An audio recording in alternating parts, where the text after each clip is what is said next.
All right. So hello to everybody. Wow, we have a fabulous turnout. Like I said, I'm Rebecca Radice with Post Planner, and I am here with the lovely Diana Adams at Adams Consulting. And today we are talking about, we're doing our first blab for Post Planner. We actually got to do one last night together as well, which was a ton of fun. Yeah, that was. Anytime I get to hang out with this girl, it's a blast. You're so sweet. Yeah, but today we're talking about 7 smart ways to grow your Twitter following. And we wanted to kick off our first blab for Post Planner with something that I just think so many people struggle with, which is Twitter as a platform.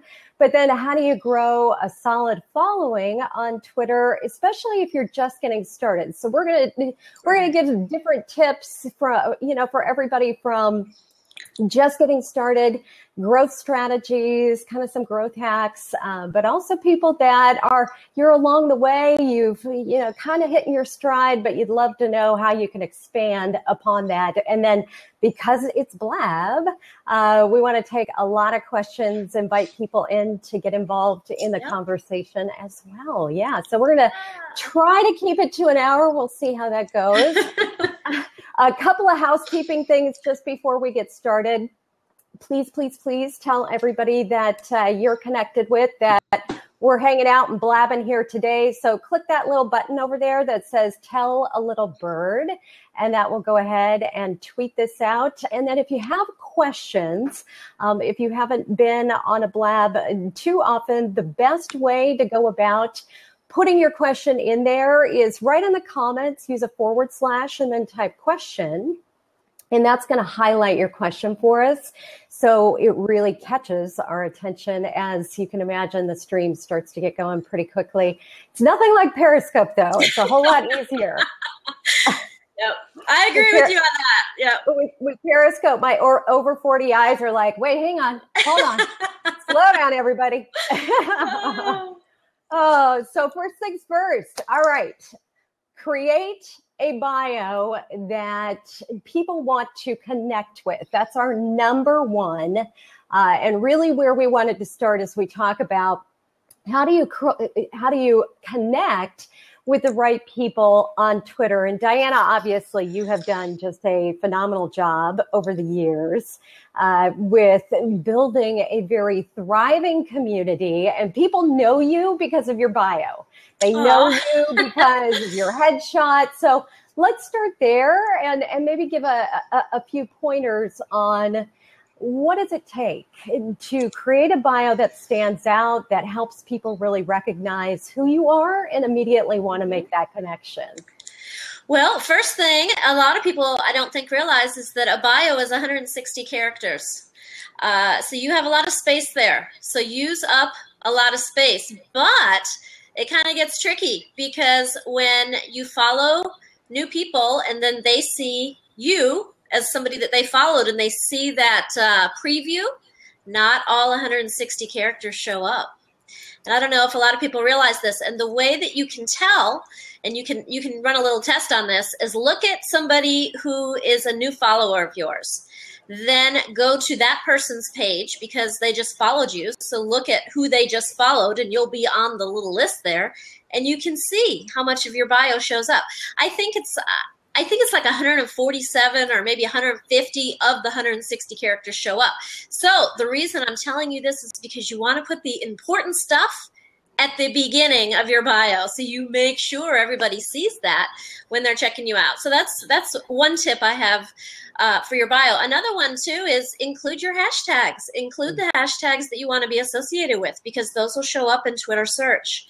I remember when I added the influencer chat hashtag, and then I went there and I was like, oh my gosh, I'm showing up for that. That's so cool. So make sure you remember your hashtags. And let me think, what else am I missing here, Rebecca? And talk a little bit about hashtags, because you don't want to just fill your whole bio with a whole bunch of hashtags. and make it look incredibly spammy. How do you figure out what those hashtags are? Oh, well, we could have a whole blog just about that topic, right? We'll keep it super simple. All right, keep it super simple. What is your niche, right? What are the hashtags that you want people to know you for? Put yourself in the mindset of the people who will follow you. Get in their head. What are those people going to search for on Twitter? And you want to be associated with that, so they find you. That's the best thing. That's the simplest way I can describe it. I am a diehard Star Wars fan, so of course I have to put something about Star Wars in my bio. So don't feel like you need to keep it all businessy. Have fun with it. Have a good time. Try to be unique in your avatar and make it a headshot, definitely, because that you'll get so much of a better response with a headshot than you will with something really far away that shows your whole body and people are squinting.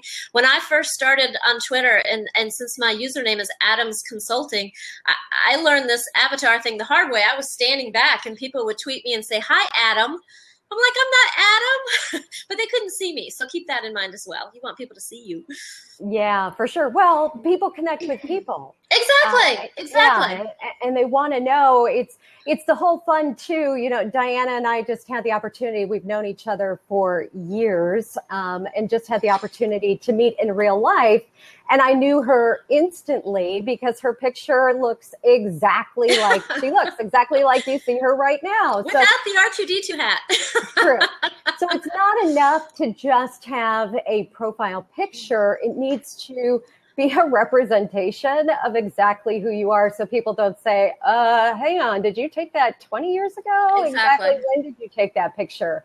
But yeah, that's a terrific point. And the hashtags, I think, very, very important, not only to let people immediately know what you're associated with or affiliated with, but what you speak to or speak about, what kind of content you're going to be sharing. So use that bio to really set the stage, kind of set the tone, that as they're landing and trying to do a little bit of research on you and decide whether they want to follow you or not, that you make it very, very easy for them to get that visual through your profile pic, but then also understand who you are, what you do, who you help, within all of those 160 characters, as you talked about. So next one, and it kind of falls in line with a bio, is telling your story. And I think we talk a lot about this in content marketing, a lot about this within the blogging world, not as much within social media as to how can you really tell your story through your tweets. And you, again, I will continue to tout, just what a phenomenal job you do in connecting with your community. And I think you've done that in so many different ways, but telling your story is definitely one of them. You're a huge Star Wars fan, obviously. People know that. So what are some different tips I think you could give that would help people better share their story or even feel comfortable in sharing their story? The first thing I think of when you bring this up is the viral chat, Post Planner's viral chat from several weeks ago with Anna Hendricks. Do you remember how the topic was on storytelling on Twitter? And I still meet people today who say, how can you fit anything meaningful in 140 characters? Well, anybody who's a Twitter addict will just, roll their eyes. Like, what are you talking about? How could you not fit something meaningful in 140 characters? I think the key is to be personal. Let people get to know the real you. Don't worry about being super stiff and, I have to be all business, or am I going to say the wrong thing? Be honest. Pretend like you're talking to people who are coming over to your house for a dinner party. Let them know your personality, and over time, you'll tell your story, and people will remember it and they'll relate to it. And I really think that's where the meaningful relationships come from on Twitter that we talk about. Yeah, well, I couldn't agree more. And it's, it's different for everybody. Obviously, you've got to draw that line in the sand for yourself and know how much you're willing to share, how comfortable you are with sharing those details about your life, because everybody's got that different comfort level, but they are, to me, I've always called them those coffee table conversations. I love that. Those little tidbits about ourselves. I'm a huge dog lover. I'm a animal rescue advocate. I talk a lot about coffee, a huge coffee fan, which of course you don't need a bit of to be as quirky as you are. Which just is so annoying. Too much. I know. I'm sorry. No, I mean annoying that the rest of us have to actually have some coffee to be that happy. But I think you just need to know, what are you willing to share? But then also think about, what are those connectors? What are those wonderful little things about you that people will automatically be drawn to? They'll want to engage in a conversation with you about, and they make it very simple as you are starting to make those connections to say, oh, hey, what's your favorite kind of coffee? Exactly. Yeah. Whatever that might be. I think for me, a big part of my persona is where I live too. Being from California, being in the Los Angeles area, a lot of what I share is sunshine and water and ocean. So just think about, is it a location? Is it something that is specifically near and dear to your heart, like animal rescue for me? What is it? Because you have to know that if you love it, there's plenty of other people that do too. That is true. And I think that's where the integration of Twitter and Instagram is so much fun, because a lot of us post personal pictures on Instagram that we might not talk about so much on Twitter. And what a great way to kind of break the ice and be personal on Twitter is to share the pictures from Instagram, right? Yeah, well, it's extending that conversation. It's taking it from that 140 characters to, and I think that's the beauty in what we're seeing today is the integrated relationships where now we're connected on Facebook and we're connected on Instagram and Google Plus and just all over, and we're sharing different content on every different social network. Right. And you have that way to all of a sudden get to know people like you never had the opportunity before. Absolutely. I love it. It is. Yeah. When I got on Twitter, it was a magical moment. I remember the day. It's just very special place. Yeah, we're not social at all. We just don't enjoy this interaction at all. You know what? Can I interrupt you for 1 second? Yeah, of course. Because I know that there's some people who are in the middle of their workday and they may not be able to stay for the whole blab. So can I show people the URL where we posted these on an infographic? Oh my gosh, okay, yes. Okay, I'm going to have to stand up. You guys are going to love this. I made you a special little URL. Okay, let me come over here. Move back a little bit. Move back there a little you bit. Here you go. Everybody go here. Can you see it?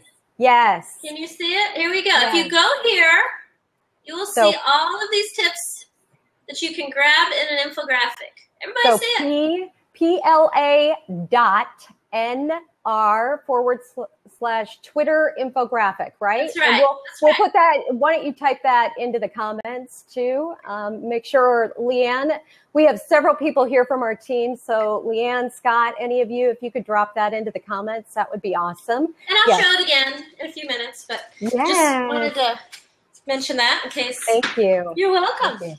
Well, and I forgot to mention too, but it looks like everybody's doing it anyway. Make sure, as we start to bring people on, and I know they're going to give us just some fantastic feedback and advice, give out those props. There you go, Diana, giving you a ton of props. You always have the amazing Twitter tips.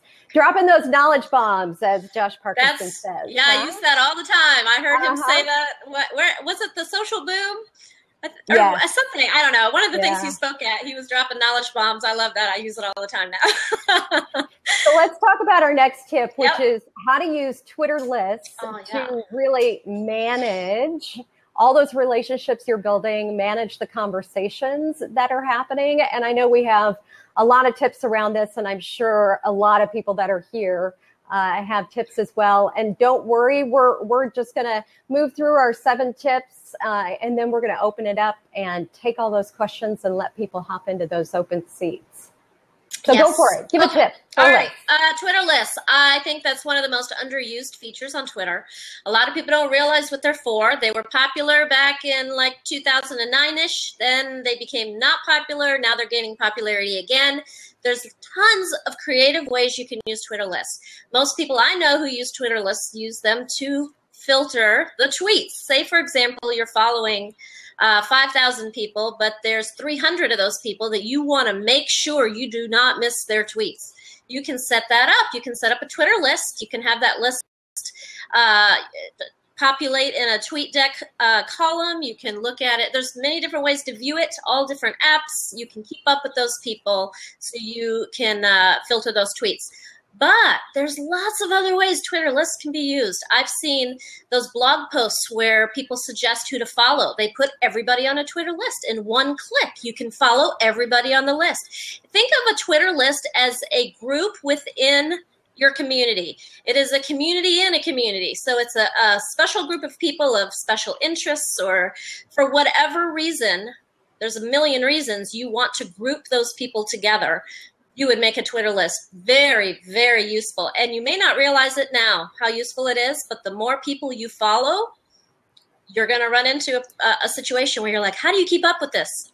Twitter list. Yeah, there you go. That's how you manage it. Mm-hmm. And I liken them to buckets of, or categories of people that have similar interests, similar niche, just anything that you have in common or they have in common, and a very quick and easy way, as Diana said. So as you're going about your day, if you're building up your Twitter following and you really want to create a massive amount of engagement, the way to do it is to go in every day and grab your Twitter list. So just pop into those. So rather than randomly trying to go through your feed and find and grab all these people who are talking, it's going to share with you all of those up-to-date conversations that are being had in and around those people that you've got within that particular list. So I know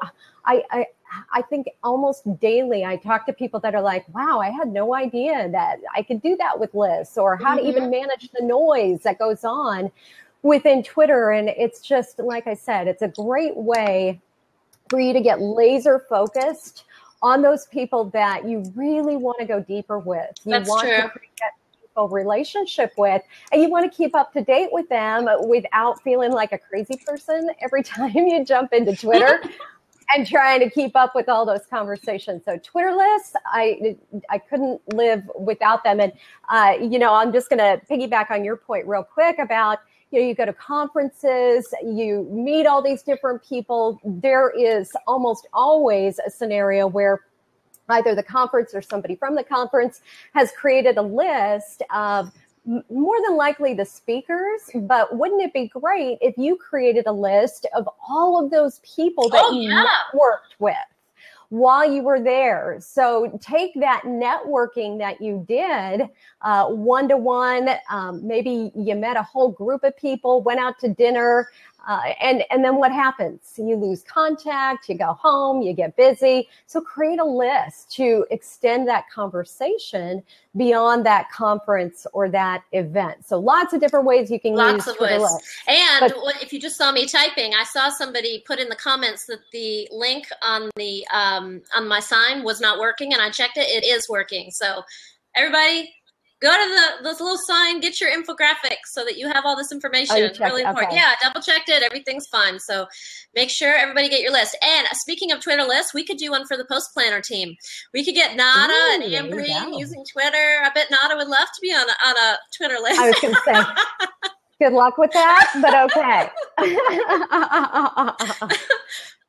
So let's talk about the elephant in the room. And now that, you're building a following, you're making connections, how much and how often should you be tweeting?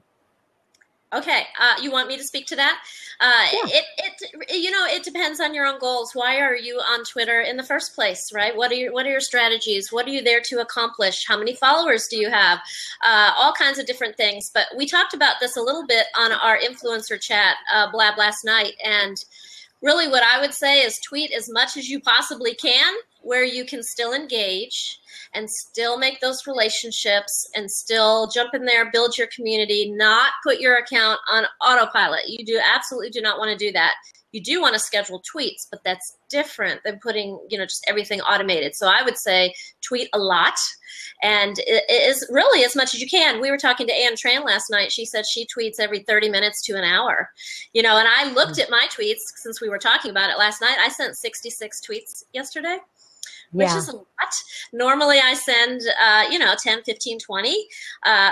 So you have to decide what's best for you. If you can only keep up with one a day, if that's all you can keep up with, then you tweet once a day. But that's a really important point too, which we talked a little bit about last night, which is you need to know what you can commit to. So are you the one that's managing your Twitter, or do you have a team for your company?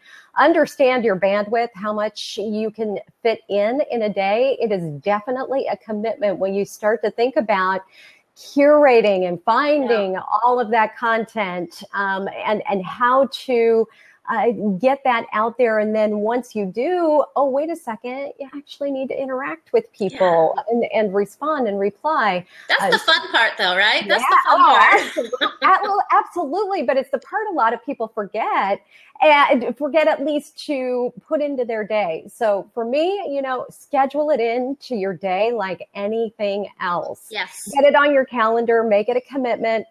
If you're using Twitter as a marketing tool, I would say 15 minutes in the morning, 15 minutes at the end of your day, dependent on how large your following is, just to get in there and reply and interact and acknowledge people in the fact that maybe they've shared something of yours, maybe they've responded to something of yours.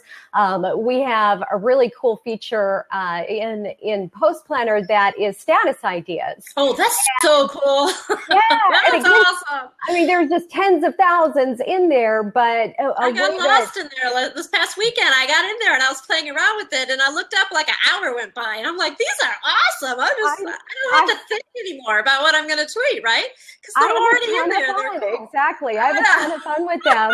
But my point was going to be, if you're going to put questions out there, if you're going to ask people, what's your favorite place to grab, a cup of coffee, you have to make sure you're coming back and actually interacting and responding to those. Otherwise, it's not doing you any good, and people are going to figure out pretty quickly that you're just not responsive. Well, and that's so if you're doing what you're saying, then you're doing the full, complete job. But if you're only scheduling your tweets and not engaging, it's kind of like you're only doing half of the job, right? You're only doing it halfway. So why even bother, right? If you're going to do it, just do it right. Do it all the way.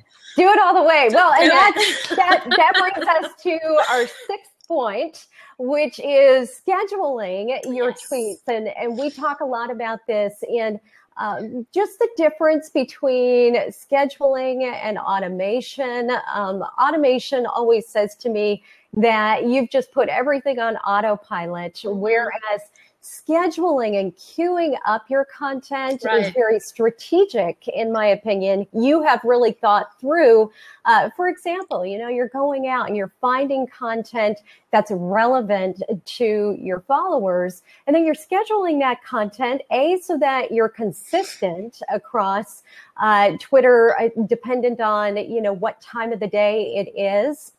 But you're also freeing yourself up so that you're not constantly on the hunt for great content. You can come in and you can do that engagement instead of feeling like you've got to be sitting on Twitter 24/7. And I think a lot of us felt that way when we first started on Twitter. Exactly. And you bring up a very good point, which we talked about when we were speaking in Miami last month. And that is that automated tweets are very different than scheduled tweets for the exact reasons that you just pointed out. Scheduled tweets are thoughtful, and you've read the content and you think it would resonate with your audience, and you deliberately schedule it at a specific time. It's different than just signing up to have someone's feed go into your Twitter account and you don't know what the heck content you're putting out there. And you have to remember, it's your brand. Everything that you put out there is you're endorsing that if you're tweeting it out to your followers. So just keep that in mind. But yes, if I absolutely recommend tweeting or scheduling all of your posts for the entire week. on Sunday night. That's when I do it. And then you don't have to stress about it. You don't have to think about it. And then you just pop into Twitter throughout the day and you engage. And it's very simple. And we were just talking about the Post Planner app. It allows you to choose times when you want, you choose your times when you want to queue your content, whatever times of day work best for you, whenever your audience is online. So there's tons of apps you can check out. I think you said Follower Wonk is one, right? Mm-hmm. Clout even does it. It'll tell you the best time when your followers are online, and you schedule your content, you queue it up for those times, and then you don't even have to think about it. And the cool thing about Post Planner that I love, because I was such a huge Buffer user before, and I canceled my account, and I feel really bad, but I had to do it. But anyway, I love it because I don't have to upload the picture. It's already there, the picture associated. That was a huge bonus to me.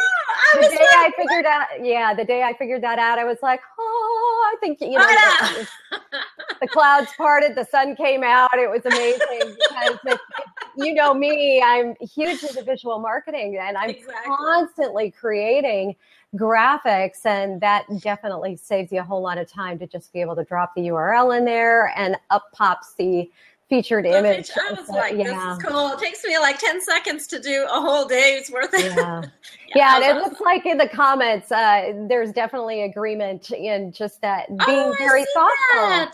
Yeah, being very thoughtful in how you're scheduling out your content, in really making sure that you've thought through who your audience is. I'm not sure if it was Brian Fanzo or maybe Misty that just brought up that point, in just really getting crystal clear into who your target market is. Who are you speaking with on a daily basis? Who are you looking to naturally attract through all of that content and that conversation that's happening within Twitter? And you do that by finding that just super awesome content that is exactly what they're looking for. So you become that resource. So you become the go-to person. That's what you want to be. Yes. Right. That's the leadership. That's the leadership right there. Is being a leader in social media basically means people are coming to you for the content or for the advice or whatever. Rebecca, you are such a great role model in that area as well. You've always been a role model of mine on Twitter, and now I get to work with you, which is great. Yeah, I know. It's like a win-win. Thank you. And it is. It's it's everything that we're talking about here today, all rolled up together in finding that sweet spot of content for those people you're looking to connect with, being consistent, getting yourself into the conversation, and then setting yourself up for success by completing your bio, by getting consistency in your avatar from one social network to the other. So I know we've shared a lot of different tips. I'm going to share our infographic one more time. Yes, do it one more time before we. I see people asking for it. Let me move this chair out of the way. We're gonna open this up so if people want to hop into the seat. Brian, Misty, Ross, you're here. Jody's here. Here's our infographic that has all of these. Yes, Jed is here. I saw him. Hi, Ross. Oh, there's, oh my gosh, I see Elevon. There's Madeline is here. This is like our whole Twitter family's here. Hi, everybody. See how fun it is? It is. All right, this is the, Rebecca, I'll let you talk. I'll focus on holding the sign. Twitter infographic. We put all of the tips that we're sharing here with you today into an infographic. So 7 smart ways to grow your Twitter following, plus a whole lot more into this link that Diana is so beautifully holding. You feel a little bit like Vanna White right now. I feel like Vanna, or The Price is Right. Yeah, there you go. Come on down. Okay, everybody got that. You know my favorite tip in there, which we're not talking about on this blab, but my favorite tip in the infographic are those Chrome extensions.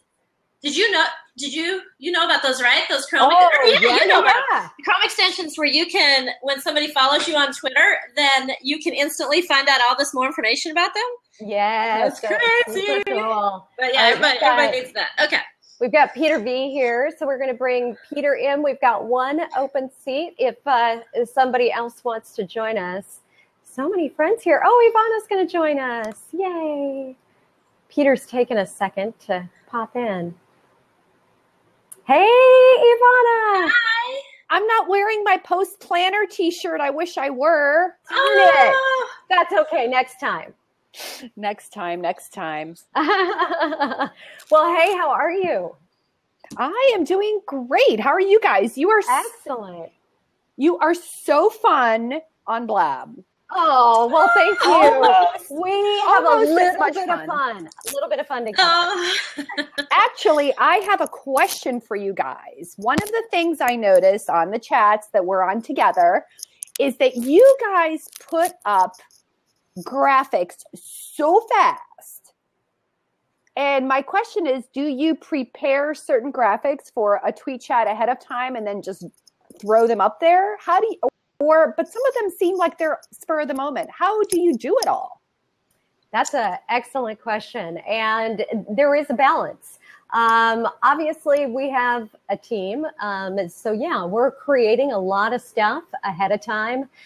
We are planning all of really everything that would go into a particular campaign. So, for example, it would be a Twitter campaign, and this blab would be a part of that. And then all of the graphics that would go along with that would be a part of that.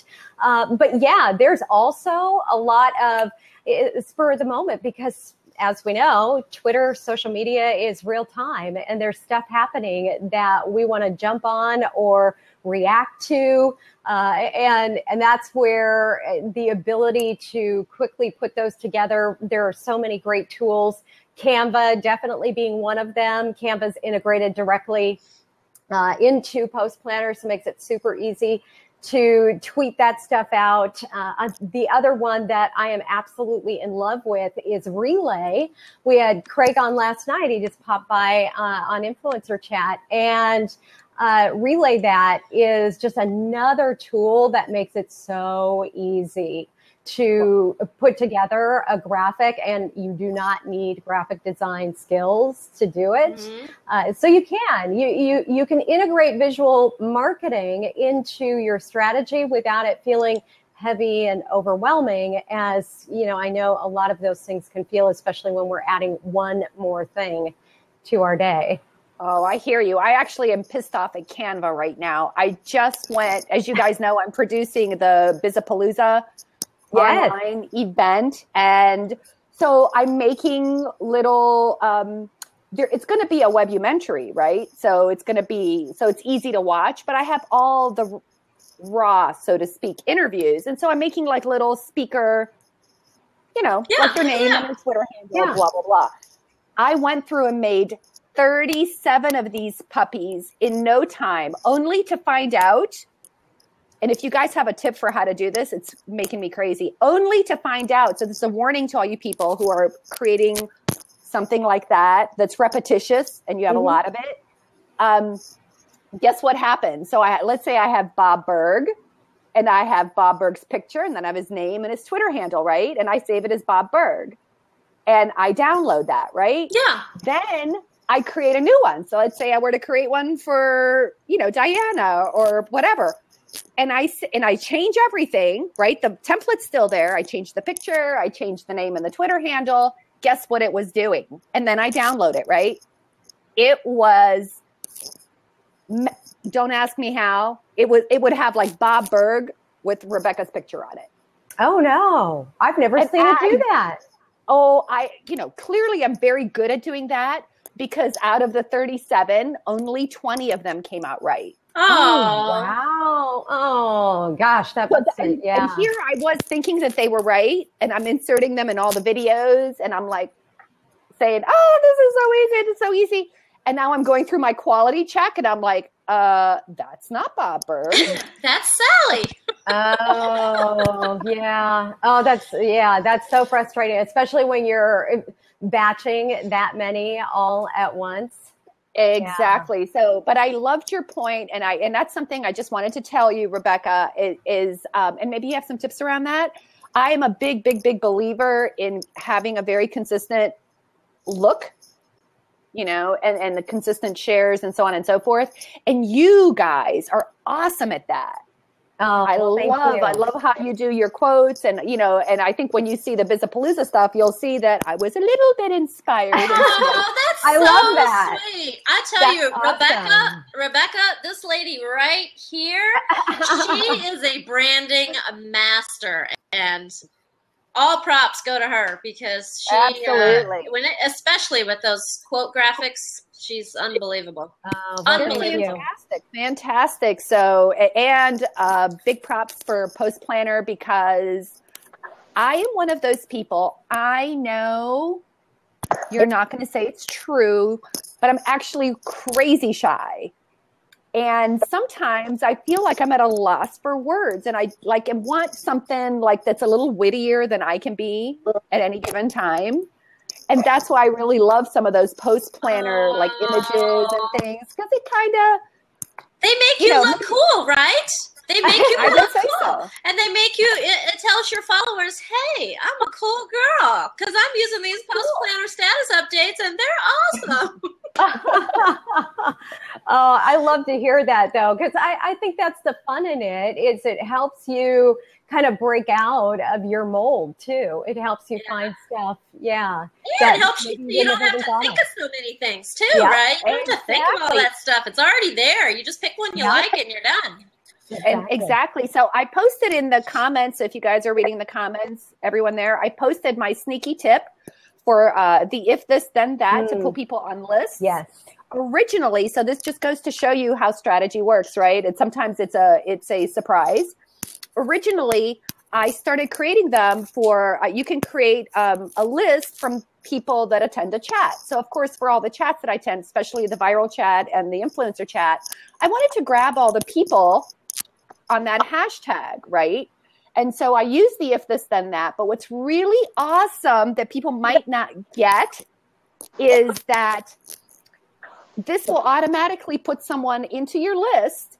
And then, of course, they get notified that you put them on this list. So give your lists a really good name. So, right. So, of course, mine are like influencer chat or something. But I also have lists, let's say, that I'm calling influencer lists or something like that, and where it feels good to be part of that list. And then that person sees that you put them on this, like, marketing bigwigs, or like, I don't know, cool good content curator or whatever. Yeah, that's a great point. Yeah, it's a lot of fun. So then which I didn't even expect this. I actually just did it as an administrative thing for me. And here I started getting these notifications. Oh, I'm so honored to be on your list and blah, blah, blah. And I'm like, why would they say that? And it dawned on me that I had given these lists, these really nice names. That's actually a really good Twitter list tip. It really is, because I know a lot of people, well, not a lot of people, but several people who have a gazillion followers, and they know they can't respond to everybody, but they do go out of their way to just click the button to put the people on a list. And it shows that you're paying attention. It's kind of like favoriting a tweet, right? It shows you're paying attention and you care enough to put them on something that recognizes them. And it's really special. It's a very special thing. Conversation going, because now they're like, oh, thank you for putting me on your list. And I'm like, well, I put you on the list because, right? So now back to your points you guys were making, even though it's automated, clearly these people are all part of the chat. I probably saw them in the chat, but I had started doing it manually, one at a time. That was like crazy. So that's my sneaky tip. That's great. Sneaky tip. And Brian Fanso just brought up, he uses Spider Cube to run analytics and create all of his Twitter lists. So another great Twitter list. Just some really good advice on how to analyze, how to create them, how to dig into those Twitter lists and become a Twitter list master. Yep. Absolutely. Well, thank you, Brian. Ivana. Bye. Thank you for joining us. All right, I'll let somebody else have a chance. All right. Take care. Bye-bye. Meryl. I see some people asking for the URL again, so don't pay attention to me. I'm just going to stand up and give it out. Don't pay attention. Do your little. Okay. There you go. Very nice. There's the infographic with all of these tips and more. Twitter infographic. So PLA.NR/Twitter infographic to go grab it. Yep. There you go. All right. So Meryl, are you there? Can we hear you? I can see your hair, but I can't hear you. Uh-oh. We've got an open seat too if anybody else wants to jump in. One of our last points that I wanted to talk about and get, I'm sure we'll have a ton of feedback, is how, once you get started and you start to build momentum, how do you continue? How do you continue to grow that following? And how do you continue to make those connections and find new people? I'm sure you have a lot of thoughts on that. And we can share some different tools for it too. So, okay. So I'll speak to that. I think one of the keys to having some staying power on Twitter is knowing when you need to take a break, and without apologizing to people and without sending out a message that says, oh, I'm so sorry, I'm not going to be on. No, take your break and enjoy it, because it's kind of like when you start a new job and you're so excited and you're going, and then you get burned out, and you don't want that to happen to you. So I think one of the keys to Twitter success is taking a break every now and then, and take the weekend off. You don't have to be there and respond to everybody immediately when they send you a tweet. So that's I learned that the hard way. I had a big case of burnout. Yeah, so yeah, absolutely. I think that's important. Yeah, well, and I think it's staying laser focused on who you're looking to make those connections with, because too often you see that scenario where people are bouncing all over the place, following everybody back, even if they're not sharing content that's relevant or interesting to you. So you're probably never going to engage with them. Oh, we could do a whole blab on that, right? Mm-hmm. But actually being strategic in how you're making those connections. And I think you have to stay extra committed to that, because there is that, and I'm going to let both Ross and Saba kind of talk to this too. There is that need, isn't there? Once you start to grow a following of, there's the perception of, I need more numbers, bigger, and you're focused solely on casting as wide a net as possible, growing as fast as possible, instead of the whole idea of quality over quantity. So with that, I'm gonna let Ross and Saba jump in, because I know they both have thoughts on this. Yes. Hey guys. So hello to both of you. So I met both of you guys yesterday on Blab, and Diana mentioned this Blab to me, so I was like, I got to jump in. But the only thing, yeah, of course. This is a good group. I've been listening the whole time and learned a whole bunch. I only actually started using Twitter in February. And the reason that I've been able to ramp up so quickly is just being able to consume information that you guys put out, right? Just listening to the community. And I think that's one of the really nice things about Twitter. But the one thing I want to mention, you guys asked, like, how do you basically take that momentum and really grow it and take it to the next level, right? And for me, the most helpful thing has been, taking like the 1,000, 2,000 people that I've created over the past couple of months and going deep. And asking the ones that I feel like align with me, or they would basically complement the content that I do, and collaborating.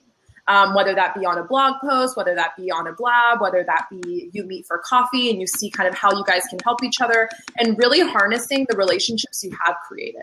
So I took so much time basically like trying to get followers and connecting and basically putting out content that would basically bring in the right audience. Now it's time for me to go back and say, okay, who do I feel like I can really connect with? Who can I take it a step farther, right? Who can I blab with? Who can I go meet up with in San Francisco? And that's sort of the stage I'm in now. A lot of collaboration, a lot of talking, and people really appreciate it, right? When you just tweet them randomly and you're like, hey, how's your day going? It's not about a retweet. It's not about a favorite. It's just like, hey, like, how's your day, right? Saba, you get it. You get it. You do. And you know what you're going to end up with? You're going to end up with, say, 5,000 followers who absolutely are on the edge of their seat to see what you're going to tweet next, as opposed to 10,000 followers who could care less. That's the difference. And that's what you're going to have. And that's the whole, that's the whole secret of it all, I think. Really. Yeah. I can't take all the credit. I listen to Gary Vee like every single day.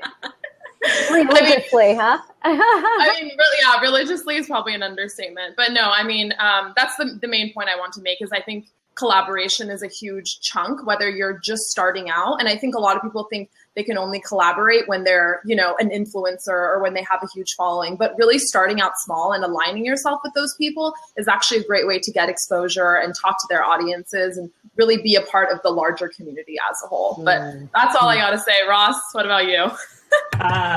What is up? Look at this. I couldn't be really actually surrounded with a better group of ladies right here. So we start with the proper introduction. A couple of points to what Saba said, and one is I agree. You build your strong power base no matter where you're at. Like, you know, and some people talk about that, but you know, that initial engagement is just a connection, and it's about how do I convert that? Like we think of our website like, oh, we got all this traffic, but it's not doing anything for us, or we don't have a plan for our business, so it's not really, there's no point. Or, hey, should I change the button to another color so it converts?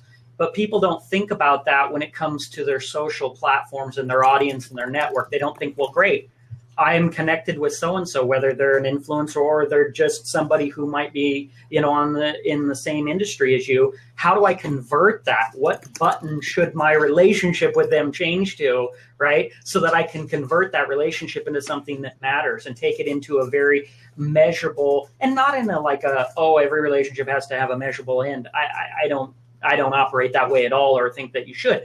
But what I do think is that it's like, do the relationship honor. If you're connected, what can we go and do together? Just like Saba was saying, how can we do a post together? How can we go, you know, do a blab together, do something together? Because that makes it real. And that means that everything that built up to that point converged into something tangible in the real world. And I think that's really key.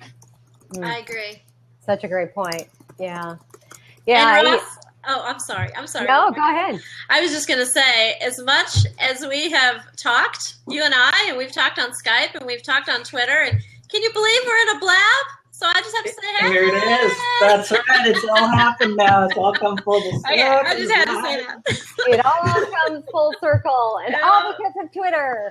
That's right. And Post Planner. And Blab. Look at that. Brittany just came in, blabbing it out. No, I love me some Blab for the same reason that, you know what, it's so underused, this idea. And this is this is that tangible thing that we're doing now that we're all, you know, a lot of people I've been connected with on social media for a long time. And then you come in here and it's like, okay, now that relationship is really, this is fertilizer for relationship. Like, boom, it's going to start to really grow when you connect with people and say, okay, you're awesome. I've been following your content, but you know what? Content is the weakest example of a human being there is. I mean, really, it's like, great, you're smart. I get a little of that through there. But when I can sit down and have a cup of coffee with you or blab with you or something like that, that's when stuff really becomes real and you go, wow, you know, these people are awesome. Yeah, that's such a great point. It's the whole idea of taking the online offline in that sense of how can we collaborate? How can I support you? And I have felt this year especially has just been the year of collaboration. And I think Blab has taken that to a whole different level in our ability to get face-to-face, or at least as close to face-to-face as we possibly can. And Saba, you said it, you know, it takes it beyond just favoriting something or retweeting something, but actually saying, hey, you know, how can we support each other? How can we be a benefit to one another? And I think we're seeing that, just that whole transformation of each of us working within our own individual silos for so many years of, I've got all this knowledge and all this information and I'm just going to hang on to it, to all of a sudden this collaborative society where we freely give of what we know and we freely support other people in and around us, because we know, you know, Diana, if you're successful, I'm successful. I'm just going to love to be able to celebrate in that. Same with Ross, same with Saba, you know, and it's just, don't you see, hopefully I'm not alone in this huge shift in our mindset in how we're supporting one another as well. Yeah, and one thing that I've really learned, especially using Blab as much as I have recently, is that if you just focus on making the connections and making those relationships and meeting people that really believe in what you're doing, even if it's not exactly the content that they are putting out. Like, for example, Ross is like a good example. I met Ross actually in my blabs, and then we connected. We had a Skype call, right? And we are both now advocates of whatever we do, right? And so those people that build those relationships with you, they in turn become almost like your evangelist, right? That's true. And so you don't have to take the time to find 10 new followers every day, because if they're pushing out your content, if they're telling someone in a casual conversation, oh, actually, I think Saba did that, or I think Ross did that, or whatever. I actually shared one of Ross's really great articles yesterday about how you can really repurpose your content on Blab after it's done, right? Oh, and I need to read that. Yeah, I mean, it was a great article. And so I think that when you just focus on relationships and you focus on making sure that people get to know you as a person, it just goes so much farther than trying to get a head count, right? Absolutely. And so I think like, before I jump off, I'm getting interviewed by Jenny Q actually today. And so I want to go prep really quickly. But the one thing I would tell people is be on Blab as much as you can, because that is where you have your first, second, and third touch with people. You get to know them on a whole different level. You might follow someone or you might retweet someone for years and you'll never actually talk to them. But the moment you jump on Blab, you're forced to talk to them and you have to be real, right? Yes. Yep. Yeah. And we've talked a lot about that too. But good luck with your interview. We'll let you go. Thank you. Yeah, great to see you. Kevin, hold up our infographic sign again. Time for Vanna. Time for Vanna. Okay, everybody. Oh, Rebecca, you're in charge of the talking. I'm in charge of the holding. So, Twitter infographic, everything we're talking about here today and so much more. You can get it at pla.nr/Twitter infographic. I feel like a little advertisement at this point. Jody! Oh my gosh! Wow, we're twinsies! Oh my gosh! How did she get her post planner shirt before I got mine? I know yours is What's taking going on? so long. It just came to my mailbox. I love it. Love it. Love it. So You guys have a Jody, great topic. Great topic. I really feel, finding your voice, I always say that, is organic. And so that's what really brings it alive. And then hopping on Blab then connects all the dots. So, I'm probably saying in your last 4 minutes exactly what everyone else has been saying, is really getting in and digging deep and making those connections. Yeah, that's so true. Well, and you do such a fantastic job of that. I just saw Brian Fanzo say, you just do social right. You always have a smile. You're always helpful. You're always cheerful. And it's so true. And I just think, it seems maybe, I don't know, silly to say, but a smile goes a long way. That's true. And you can read that smile through the tone, through the voice of your tweet, through anything that you're saying. I don't know, every time I see your tweets, they put a smile on my face. So I know they do other people as well. And it makes such an enormous difference to know that, just something that simple can change somebody's entire day around. I think one thing after meeting people like on Blab, Diana, I know we haven't met yet. Ross, I know we haven't met yet, but I think, Rebecca kind of knows I have this nervous little laugh. So it comes up every once in a while. You'll notice it like on this. And so it comes and peeps out. And so that I sort of am showing people that when I do say smiles, it's this crazy nervous laugh that I have. And so why not just embrace it instead of hiding it? Exactly. And so there we have it. But I do think that it took me a long time. I think your earlier guest, I can't remember, was it Ivana, who said, she's shy, but it didn't appear to be shy. I really couldn't find my voice. I don't normally say awesome. It's not one thing I say in my tweets. You'll never really see me say that. I'm more of the girl who says she rocks. I think Brian Fanzo says that too. I'm definitely the girl who uses the emoji with the sunglasses. So I found my emoji girl. I'm the high five girl with the dark hair. So I think, we'll give you high fives for that. Yeah. I'm going to give you for finding your emoji. There. So I finding your inner emoji. That's what we're talking about here today. hard, but I do think when you get, and we've been on Twitter for a long time, doing those lists, like you guys were saying, is really, I made myself a huge note. So when I do a blab like later on today or tonight or whatever I'm doing, or right after this, I am going to make a Twitter list of all these people that were on Post Planner's blab, because I love Post Planner so much. There are a lot of days I wake up and have no idea what to say, and the first thing I open up is Post Planner, and it helps sort of make my day evolve and how it's going to be and what I'm going to say, and maybe the theme for the day. Because you're right, there are scheduling, there are things that go out, but then sometimes I'm at a loss. You know, we're all at a loss at what to say. Oh, absolutely. That's the great thing about Post Planner, that like what we were saying, is you don't have to think about it, right? You don't have to wake up and say, oh, I'm not feeling like being creative. You just open it up and there's your creativity right on the screen, right? Right, and we all know that we're all going to have coffee at the same time. So I got to say something else besides coffee. You know, I think that you bring up a good point, Diana, as well, strategically, that when people think about scheduling, that they don't often think about how that affects your creativity, which ultimately actually affects your consistency. Because to always be on and be awesome and do everything, or be rawsome, as we might say. I had to put that in. But in order to do that, when you think about that, that's kind of hard. And I think a lot of people live in that space where, you know, when they're down in a slump and they're not feeling it, then they're still trying to trudge on because they're in the moment. And so when you're scheduled, when you're strategic, when you have a plan in place before you start, that gives you a guideline. And then when you're ahead, you can wait for those moments of inspiration. And that's when you go write your content. That's when you go out and do your stuff and get yourself topped back up. And I think that's a little kind of micro strategy for people who, I said strategy. That's right, it's a strategy.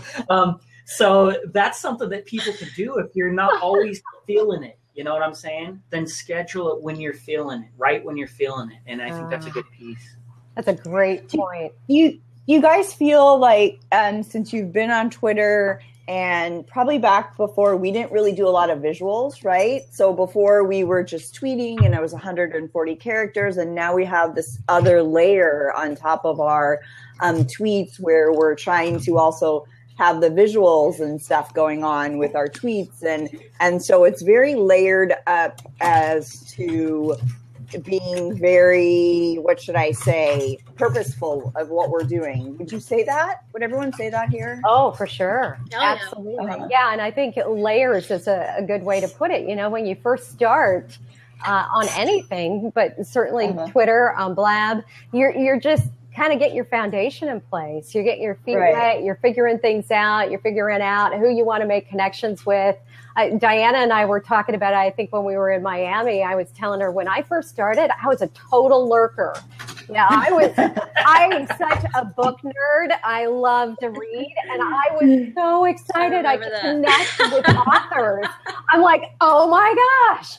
All of this so funny. That is so funny. I can't imagine you being a lurker. No way. I know. You're just like right in the middle of it.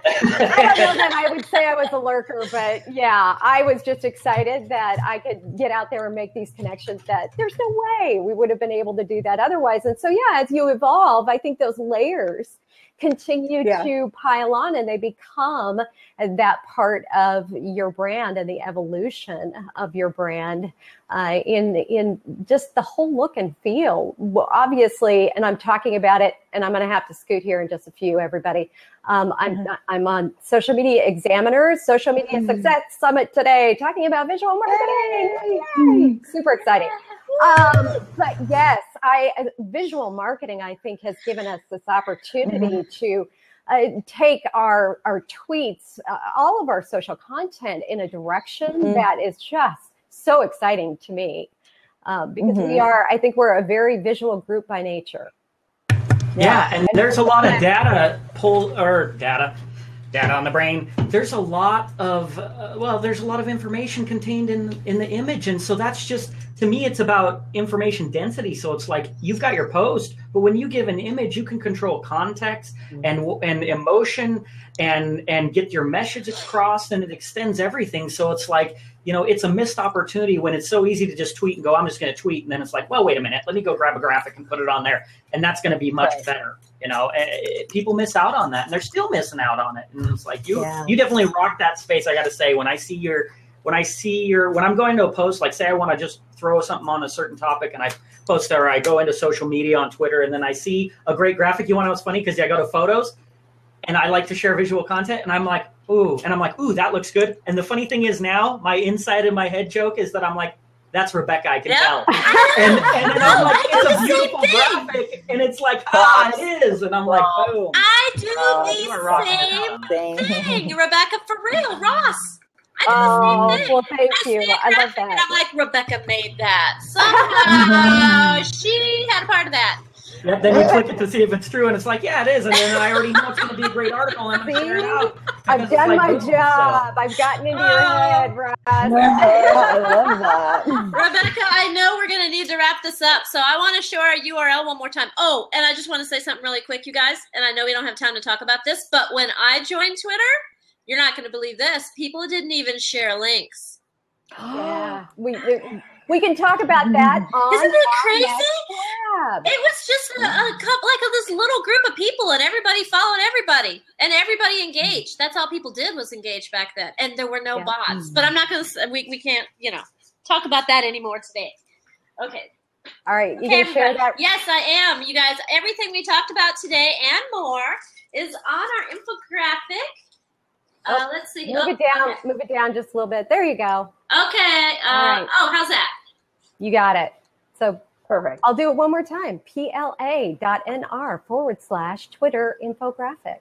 And you can get everything we've talked about here today, all of the tips and so much more. Yay! And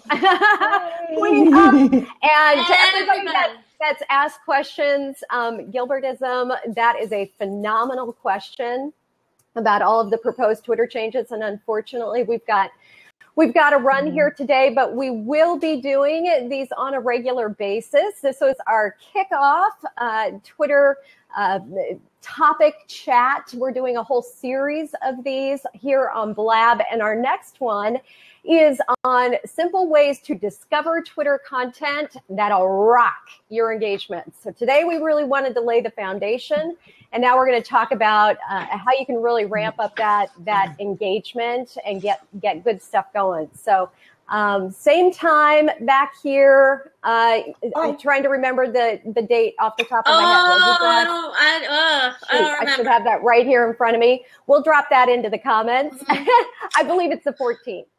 Oh, yeah. Wait, no. That's our webinar. Is that our web? Oh, I got to go. Okay. Bye. See you later. Bye. Right. Yeah, we have a webinar on the 14th. Yes, thank you. Okay. So we have a webinar.